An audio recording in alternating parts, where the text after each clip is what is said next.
Hi Mauricio, it's Eric, and as promised, I'm going to do a little video here to show you more or less what the mastering process is here. So, what we have here is we have your track, and this is part of a larger project. I've deleted everything else. I'm using Reaper, by the way. So we have everything gone except for your track to make it easier, and this is just the normal WAV file you gave me. And then what I do usually is I duplicate that, I make another one, and then what I will do is normalize it. It's already been normalized. So we have a version that is unmastered but normalized with the peaks hitting 0. And then when I'm mastering it, I can just compare it back to that to make sure that I'm making it sound better instead of just louder. I hope that makes sense. Anyway, so we can ignore that guy for now. Let's take a look at the master bus here. What I do is with a big project like this where I have a whole bunch of tracks, I'll toss them all in here. Each song gets its own track and I align it, so none of them are playing at the same time. I'll create a region around it in Reaper, which makes it easy to render all the songs at once. And then on the individual track, I will do all of my mastering. Or almost all of my mastering. And then on the master bus itself, I have a few tools that I like to use. I normally use a dual monitor setup here. But first thing I do is I have another level of limiter and then a little volume boost just to account for the dip in volume the limiter does. And that's just to make sure that any last little peaks that escape this thing and go too high here are caught so we don't get any clipping. Then I have this goniometer. And this guy is really cool. What it does is it monitors the phase of a track, or the phase of the master bus, rather, so I can determine if this starts getting out of phase for any reason. Usually this is something you want to be more concerned with in the mixing phase instead of the mastering phase, but it's good to check regardless. So as we play this here,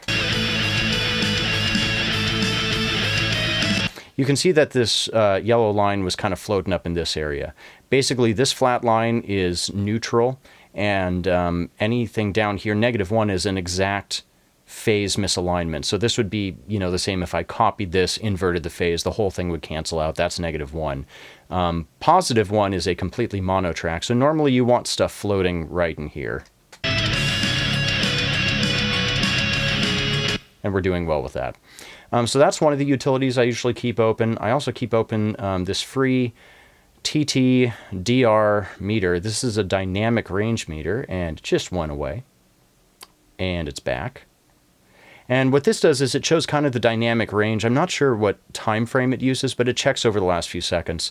And this is a way to make sure that I'm still keeping some sort of dynamic range instead of just brick walling and crushing the whole thing. So just to show you, let's look at the dynamic range of the original track here. So you can see up here the range is around 10, 11, 12 decibels, which is good. And then looking at the master track, it's more in the 6.5 range, which is to be expected, especially for this type of music.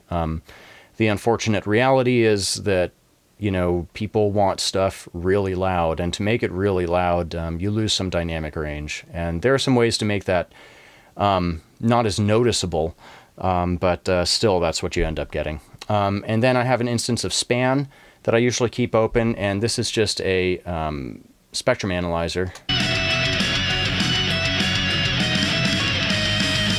So it's good to see, especially I usually check it against a reference track. So it's good to have this here just so I can look at it compared to what my reference track is doing.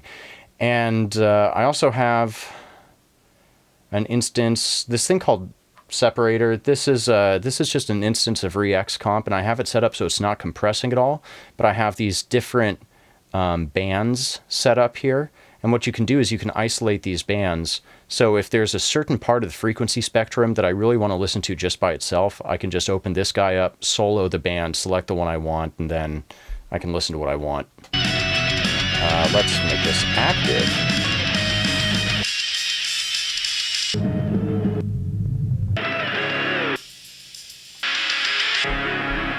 So you see how that works. And lastly, I have an instance of EQ on here, and this is This is something I've set up just to kind of mirror the frequency response of my car speaker, just because I do a lot of checking in my car. So there's that, if I can turn it on and off as I want. And then how I set up my my reference track is I have a, do I have it even open? Yeah. A folder here where I keep a whole bunch of songs that I think are good references. The one I ended up using most for this is this Guthrie Govan track called Wonderful Slippery Thing, which is a really cool track. And you can set this up in the same project file and not have it go through all the master bus stuff. If you just toss it on a new track, I always mute it so then I can just solo it when I want to hear it. And then go into your routing. Oh, by the way, I'm using a different Reaper theme, so some of these buttons might look different. Sorry about that. In fact, let's change that right now. Not that. But what we want is this. Hey, that looks weird to me.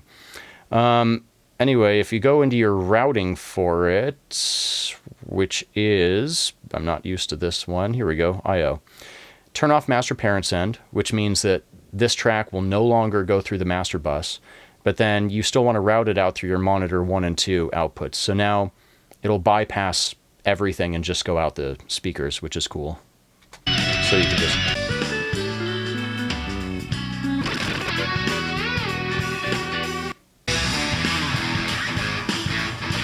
You can see the master bus isn't doing anything. Anyway, so that's setting up a reference track. So on to the meat of it, which is the actual mastering. Normally what I'll do, my signal chain, let's turn that off. It looks kind of like this. Oh, first off, I think I mentioned the classic limiter, goniometer, TTDR meter, and Voxengo span. Those are all free downloads, so you can just grab those from their sites if you Google them. This is my general mastering, whatchamacallit, chain here. I don't always use all this stuff, but this is the default of everything I put on just so I have it at my disposal if I want it. Starting with this TP bass lane, what this guy does is it, you set a frequency cutoff. Right now it's at 49, and everything under that frequency, it forces mono, which is good with bass signals because that super low stuff, if it's stereo, it can be weird. It ends up being mono anyway, so I just set that up. Then I usually have a first pass of EQ. And what I'll do is I'll do most of my subtractive EQ first, and this is just kind of shaping it to get it to sound like as close to my reference track as I want, or as close to what I want it to sound like as I can. I do an instance of this before any compression, because if you compress and then you're cutting out a bunch of EQ afterwards, then the compressor is getting fed all this data that's just going to get cut out anyway, and it doesn't let the compressor react as naturally. With this guy, I set another small... What did I do here? Why am I doing this?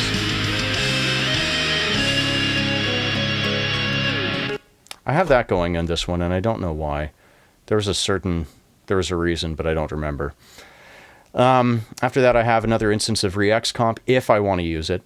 Following that, I use the Slate virtual bus compressor as a first level compression.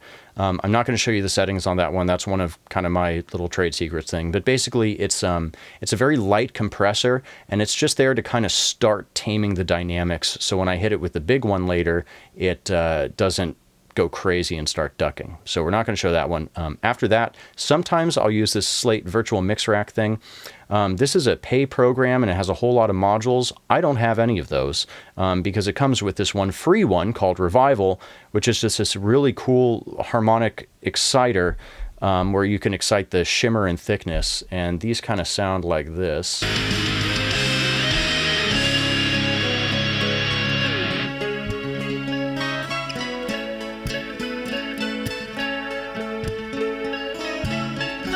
Here, we'll go over here.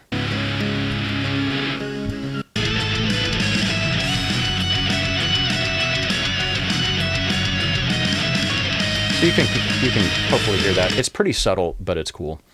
And then I'll do a second round of EQ where I make kind of some more broad changes just to do another level of tightening things up closer to the sound I want. Sometimes too with my EQing here, this one doesn't really have it, but if there are any problem frequencies, like if let's say the lead guitar is really shrill at a certain point, what I'll do is I'll add a band, I'll set it to a band pass and make it really narrow, like maybe 50, and I'll just slowly, I'll like set a loop around wherever the problem area is. So like, let's say this part here is really a problem. I'll just set this and then just loop it on repeat. And I'll slowly sweep this guy until I find the area that I don't like.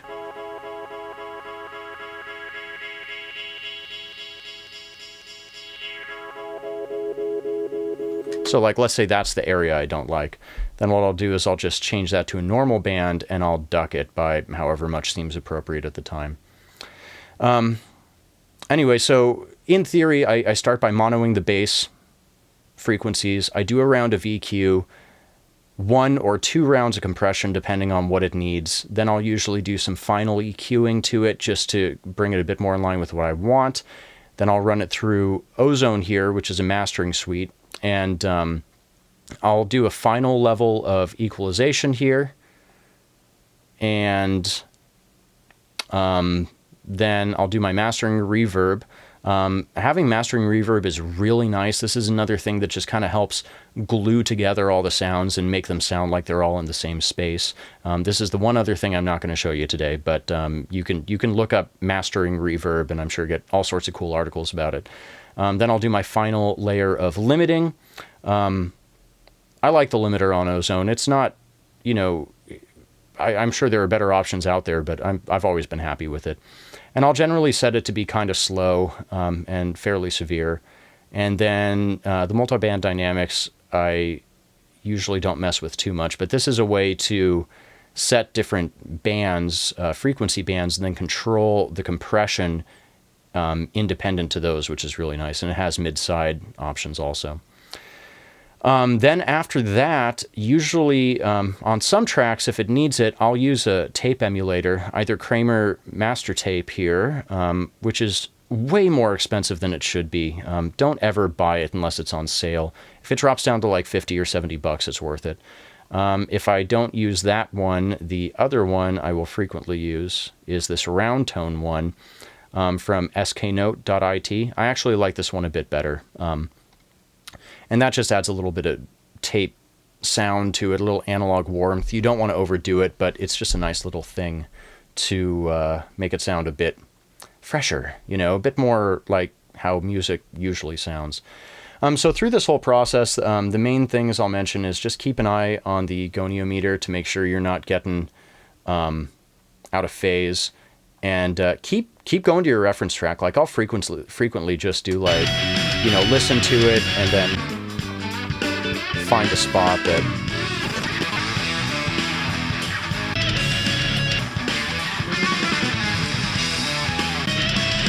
you know, kind of just bounce back and forth, and pay attention to listening to different parts of the frequency range. Like, you know, I'm not just listening for the overall impression. I mean, that's one of the things I listen for, but I'll like focus on how does the snare sound, and then I'll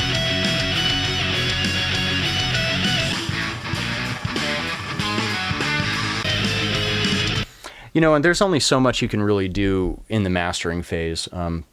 Really, in a perfect world, you want to do as little as possible and just get the volume up to where it needs to be. But unfortunately, you know, with the mixes, especially on a compilation like this, some of the mixes are really good. And if I remember correctly, yours was pretty good. Maybe a touch muddy, which in fact is why I did this here. But and brightened up the high end, but really it wasn't bad at all. It was much better than some of the ones I got.